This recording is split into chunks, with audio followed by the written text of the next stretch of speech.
সম্বর্ধনা জানাবে। প্রথমে ফটোগ্রাফাররা রেডি থাকুন, এবার সেই মুহূর্ত আসছে। রিচাকে সোনার ব্যাট এবং বল দিয়ে সম্মান জ্ঞাপন করছে সিএবি এবং সেই সংবর্ধনা তুলে দেবেন সম্মাননীয় মুখ্যমন্ত্রী শ্রীমতী মমতা বন্দ্যোপাধ্যায়। সোনার ব্যাট এবং বল।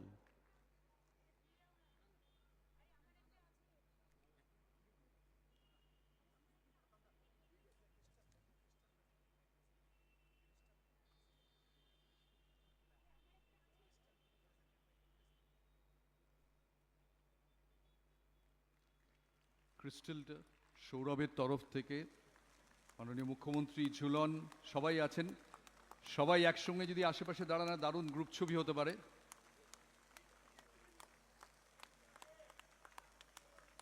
সৌরভ গঙ্গোপাধ্যায়ের তরফ থেকে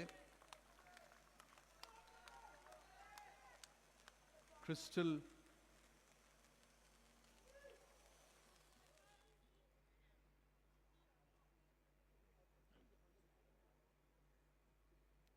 রিচার বাকি উপহারগুলো যদি নিয়ে আসেন প্লিজ।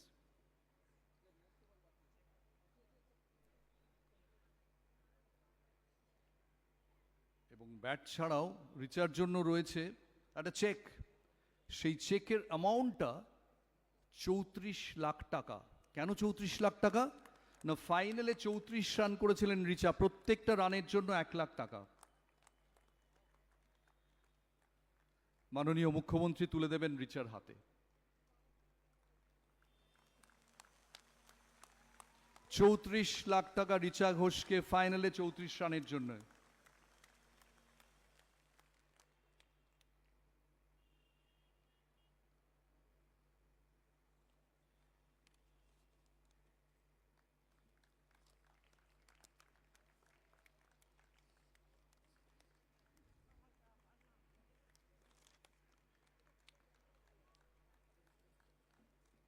পরের পর পুরস্কার রিচার জন্য, এবং এত ডিজার্ভিং রিচা।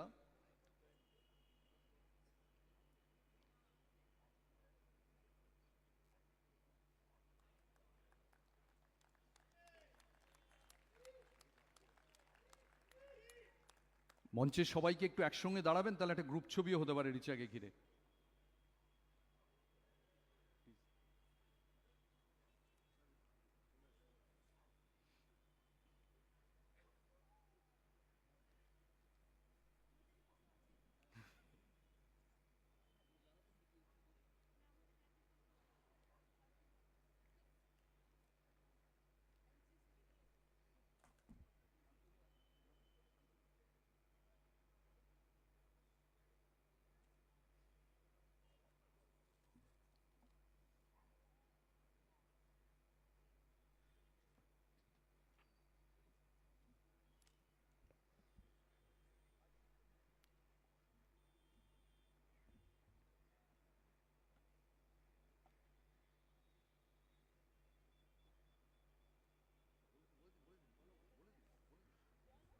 পশ্চিমবঙ্গ সরকারের তরফে মাননীয় মুখ্যমন্ত্রী একাধিক পুরস্কার এবার তুলে দেবেন রিচা ঘোষের হাতে।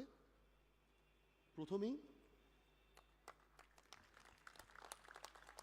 রাজ্যের অন্যতম বিশেষ পুরস্কার বঙ্গভূষণ পুরস্কার এবং ট্রফি এবং তৎসহ চেক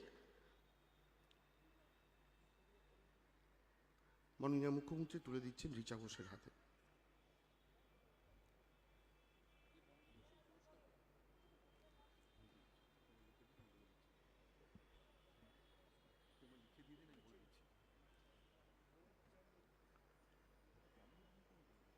ক্রীড়া দপ্তরের তরফ থেকে এবং রাজ্য সরকারের তরফ থেকে একটি অতি সুন্দর সোনার চেন মাননীয় মুখ্যমন্ত্রী পরিয়ে দিলেন রিচাকে।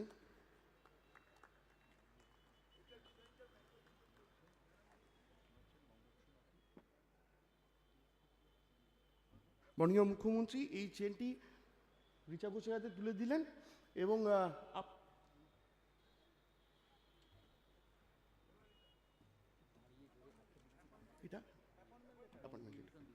এবং রাজ্য সরকারের তরফ থেকে রাজ্য পুলিশের ডেপুটি সুপারিনটেন্ডেন্ট অফ পুলিশ পদের অ্যাপয়েন্টমেন্ট লেটারও মাননীয় মুখ্যমন্ত্রী তুলে দিলেন রিচা ঘোষের হাতে। একটু দাঁড়িয়ে সবাই যদি একটু করতালি দেন, একটা দারুণ মুহূর্ত। বঙ্গভূষণ পেলেন চাকরি এবং শোনাচ্ছেন রাজ্য সরকারের পক্ষ থেকে একগুচ্ছ উপহার মুখ্যমন্ত্রী রিচার জন্যে। বঙ্গভূষণ সম্মানে সম্মানিত করলেন মাননীয় মুখ্যমন্ত্রী রিচা ঘোষকে।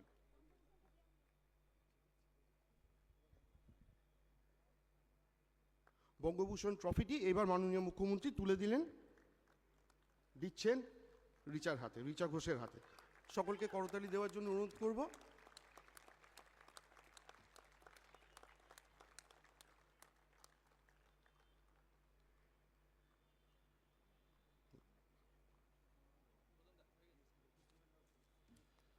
অর্থাৎ সিএবির এত উপহার এবং তারপরে রাজ্য সরকারের পক্ষ থেকে স্বয়ং মুখ্যমন্ত্রী তুলে দিলেন একগুচ্ছ উপহার এবং সম্মাননা রিচার হাতে। এবার রিচার পালা। রিচা কয়েকটা প্রশ্নের উত্তর দিতে হবে, সবাই শুনতে চায়, প্রেস